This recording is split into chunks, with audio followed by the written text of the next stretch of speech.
Hello students, तो जैसा कि आप सभी लोगों का जो एसएससी सीजीएल का एग्ज़ाम है वो 2 अगस्त से शुरू होना है और सभी को पता है कि डेली हम आपको 2 वीडियो जीके जीएस की इंपॉर्टेंट क्लासेस के करवा रहे हैं जो कि पूरी तरह से प्रीवियस ईयर पर बेस्ड हैं। आप पूरी तरह अच्छे से अगर एक एक फैक्ट को ध्यान से सुनेंगे तो आपके एग्ज़ाम में बहुत ही ज़्यादा इससे मदद मिलने वाली है। तो बस आपसे हमेशा की तरह एक ही रिक्वेस्ट रहती है कि वीडियो को लाइक, शेयर और चैनल को ज़रूर सब्सक्राइब करें। और चलिए शुरू करते हैं बिना टाइम वेस्ट किए। बाकी हर अपडेट के लिए टेलीग्राम चैनल और व्हाट्सएप ग्रुप का लिंक डिस्क्रिप्शन में, तो वहाँ से आपको जुड़ जाना है। क्वेश्चन है कि कर्क रेखा किस राज्य से होकर के नहीं गुजरती। तो यहाँ पर अगर कर्क रेखा की बात कर ली जाए तो यहाँ पर ऑप्शन जैसे असम दिया था, राजस्थान दिया हुआ था, मध्य प्रदेश दिया हुआ था, पश्चिम बंगाल दिया हुआ था। तो असम इसका राइट आंसर हो जाएगा, जहाँ से जो कर्क रेखा नहीं गुजरती। और सभी ने एक स्लोगन जैसा पढ़ रखा होगा कि मित्र पर गमछा छार, ऐसा कुछ होता है आपका, गमछा छार। तो इस तरह से आपका कुछ होता है कि आपका यहाँ से आपका आता है मिजोरम, त्रिपुरा, पंजाब, राजस्थान, ठीक है, पश्चिम बंगाल होता है सॉरी से। तो इसके अकॉर्डिंग सभी ने पढ़ रखा होगा, तो उन्हीं 8 राज्यों से गुजरती है कर्क रेखा। बाकी इसमें असम दिया हुआ है जो कि नहीं होती। 8 राज्य यहाँ पर लिख दें, गुजरात, राजस्थान, मध्य प्रदेश, छत्तीसगढ़, झारखंड, पश्चिम बंगाल, त्रिपुरा एवं मिजोरम से होकर के गुजरती है। तो इन 8 राज्यों से गुजरती है आपकी, तो इनको याद रखना है।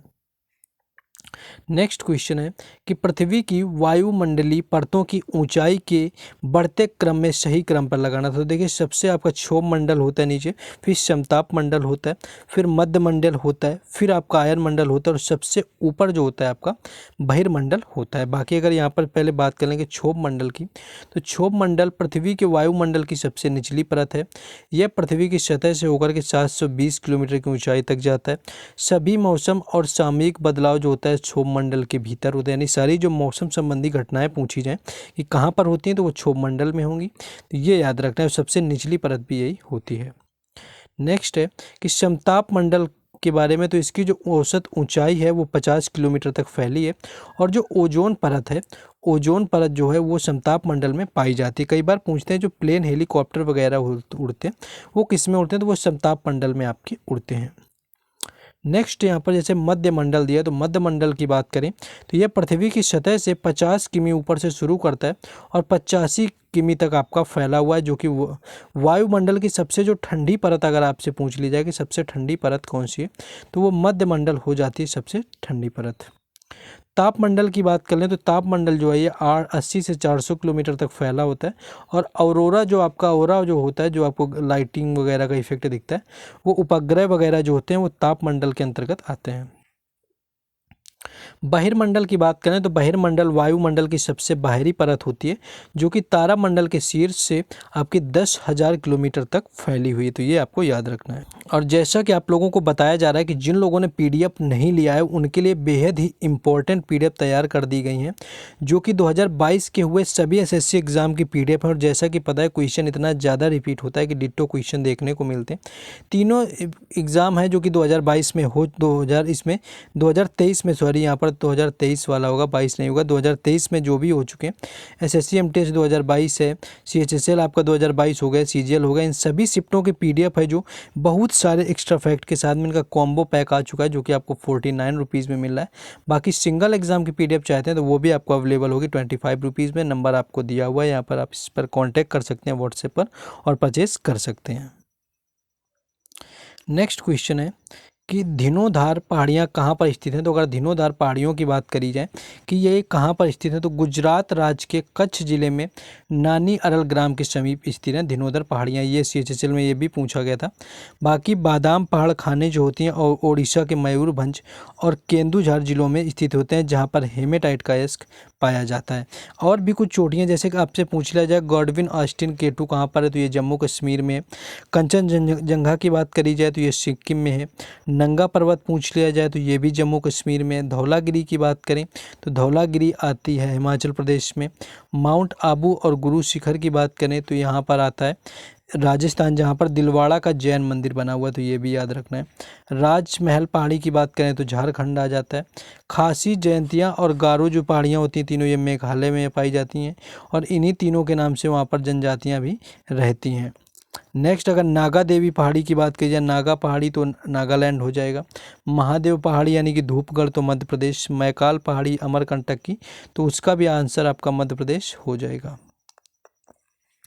नेक्स्ट क्वेश्चन है कि बिहार केसरी किसे कहा जाता है। तो अगर बिहार केसरी की बात कर लें कि किसे कहा जाता है, तो बिहार के जो प्रथम मुख्यमंत्री थे डॉक्टर श्री कृष्ण सिंह जो थे, उनको बिहार केसरी के नाम से जाना जाता है, यानी कि। और अगर बात करें कि आधुनिक बिहार का निर्माता किसे कहा जाता है, तो आधुनिक बिहार का जो निर्माता है वो सच्चिदानंद सिन्हा को कहा जाता है। बंगाल केसरी की बात करें तो बंगाल केसरी के नाम से आशुतोष मुखर्जी को जाना जाता है। लाला लाजपत राय ने पंजाब केसरी की उपाधि दी गई थी। तो तीनों याद रखना है। देखिए, बंगाल के जो बिहार केसरी हैं वो डॉक्टर श्री कृष्ण सिंह हैं, बंगाल केसरी आशुतोष मुखर्जी हैं, पंजाब केसरी लाला लाजपत राय हैं, और राजस्थान केसरी समाचार पत्र का जो प्रकाशन है वह विजय सिंह पथिक के द्वारा किया गया था। नेक्स्ट क्वेश्चन है कि सिग्नल को मजबूत करने के लिए किस उपकरण का प्रयोग किया जाता है। सिग्नल के तो एक आपका यहाँ पर पुनरावर्तक होता है, जैसे ही आपके वाईफाई नेटवर्क कवरेज में बढ़ाने के लिए वाईफाई रिपीटर या एक्सटेंडर का उपयोग किया जाता है, उसी तरह से सिग्नल को मजबूत करने के लिए यहाँ पर रिपीटर का उपयोग किया जाता है। नेक्स्ट क्वेश्चन है कि किस फर्म का मूल वर्धित विवरण कैसे ज्ञात करते हैं। किसी भी फर्म का ज्ञान हो तो ये आउटपुट का मूल मध्यवर्ती जो खपत होता है आपका, इसके द्वारा आपका ज्ञात किया जाता है, आउटपुट का मूल मध्यवर्ती खपत। नेक्स्ट है कि जेम्स चैडविक ने किसकी खोज की हुई थी। तो न्यूट्रॉन इसका राइट आंसर हो जाएगा, जिनके द्वारा जेम्स चैडविक के द्वारा न्यूट्रॉन खोजा गया।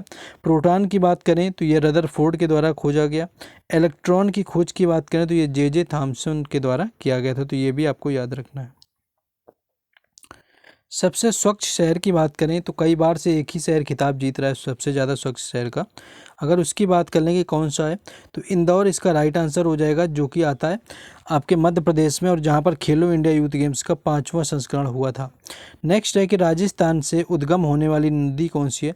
तो बनास और लूनी नदी और नूली नदी की यहाँ पर बात करें तो ये अंतर्वाही नदी है भारत की लूनी। एकमात्र मध्य प्रदेश से जो कुछ नदियों के उद्गम होते हैं उनमें चंबल, माही और नर्मदा होता है। बाकी गोदावरी या कृष्णा की बात कर लें कि गोदावरी या कृष्णा का कहाँ से होता है, तो उनका उद्गम जो है महाराष्ट्र राज्य से होता है। नेक्स्ट है कि बंगाल की खाड़ी में गिरने वाली नदी कौन सी है। तो अगर बंगाल की खाड़ी की बात की जाएगी तो कृष्णा, कावेरी, स्वर्णरेखा, ब्रह्मपुत्रा, महानदी, गोदावरी, ये जो सारी नदियां हैं ये जाकर के गिरती हैं बंगाल की खाड़ी में।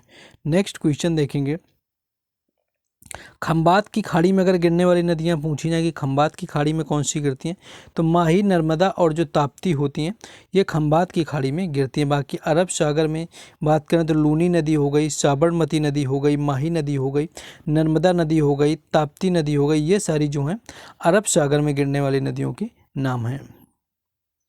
नेक्स्ट क्वेश्चन है कि कौन सी मेमोरी नॉन वोलाटाइल है, यानी कि स्थायी मेमोरी कौन सी है। तो रोम जो है यहाँ पर नॉन वोलाटाइल यानी कि मेमोरी होती है आपकी रोम।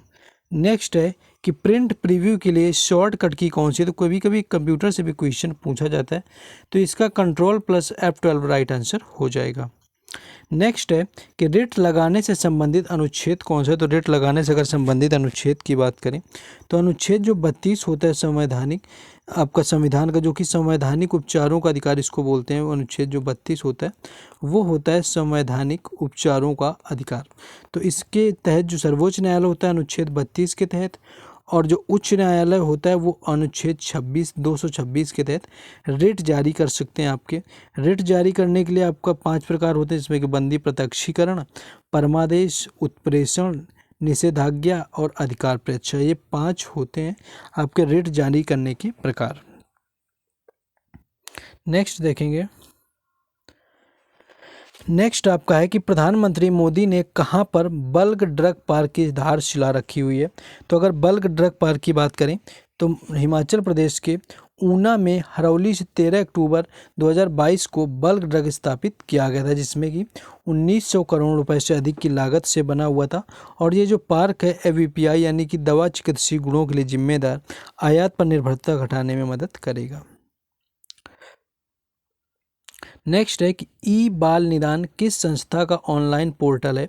तो अगर ई बाल निदान की बात कर लें तो बाल अधिकारों के उल्लंघन के खिलाफ शिकायत के लिए अपने ऑनलाइन पोर्टल का यहाँ पर लॉन्च किया गया था, आपका ई बाल निदान, जो कि आपका आता है आपका जो होता है national commission for protection and child जो राइट्स होते हैं आपके बच्चों के अधिकार से संरक्षण, उसके द्वारा इसको लॉन्च किया गया है।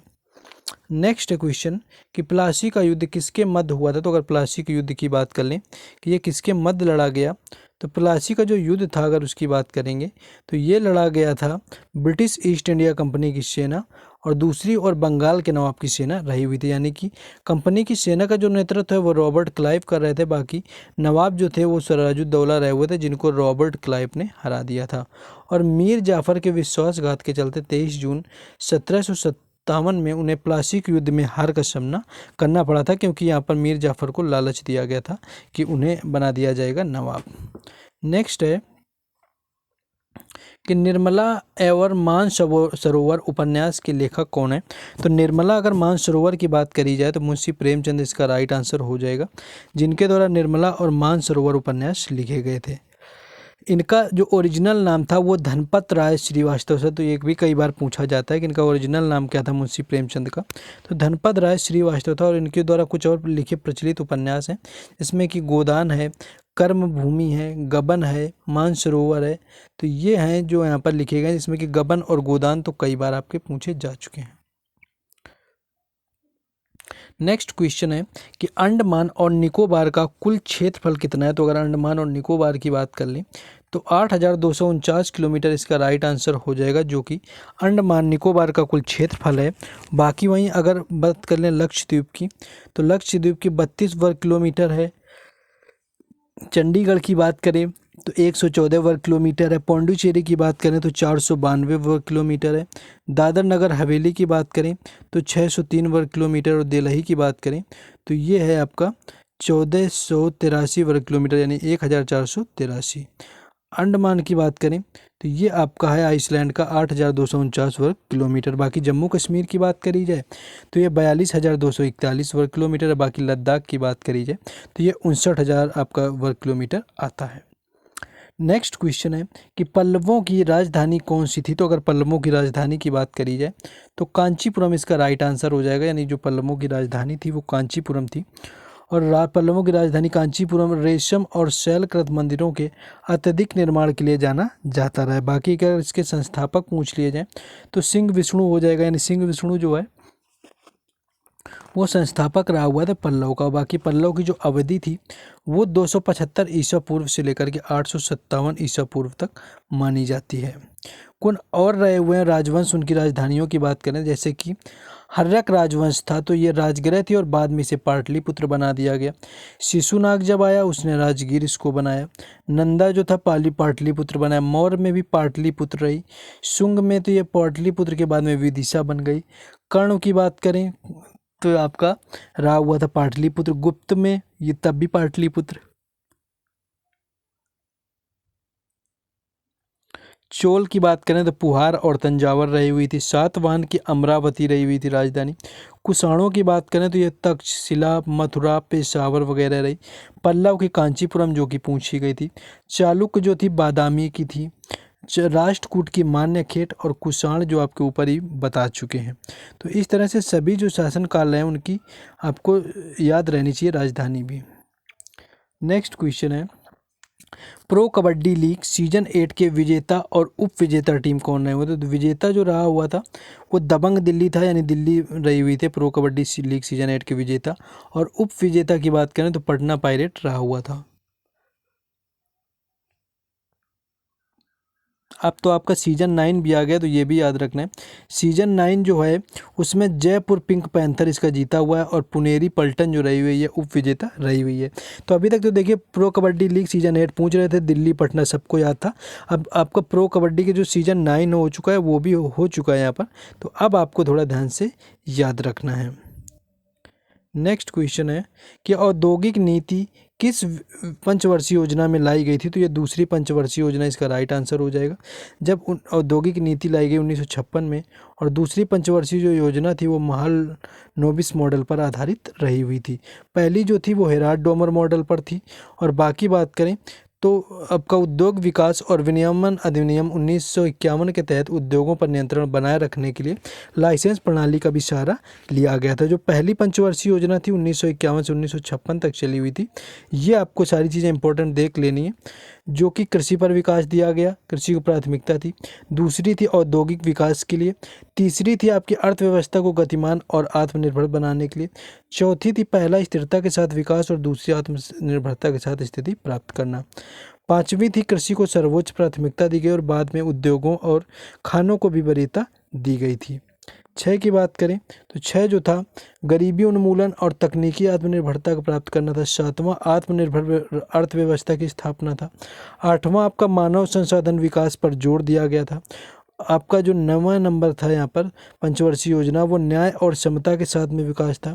10वीं जो थी आपके अगले 10 वर्षों में भारत की प्रति व्यक्ति आय जो है वो दोगुनी हो जाएगी, ऐसा 10वीं पंचवर्षीय योजना में कहा गया। बाकी 11वीं में कहा गया तेज और अधिक वेशी आपका, यहाँ पर आप बात करें जो समावेशी विकास। 12वीं में आपका तेज और यही आपका सतत विकास बता दिया गया था। तो सारे याद रखने, कुल 12 पंचवर्षीय योजना थी और 12वीं का जो टाइम पीरियड था वो 2012 से लेकर के 2017 तक रहा हुआ था। तो ये था। आपको इसी तरह से हर रोज़ 2 प्रैक्टिस सेट जीके जीएस के मिलते रहेंगे। बस आपको वीडियो को लाइक, चैनल को सब्सक्राइब और वीडियो को शेयर जरूर करना है ताकि यहाँ पर आपको हर एग्जाम से रिलेटेड एनालिसिस मिलता रहे।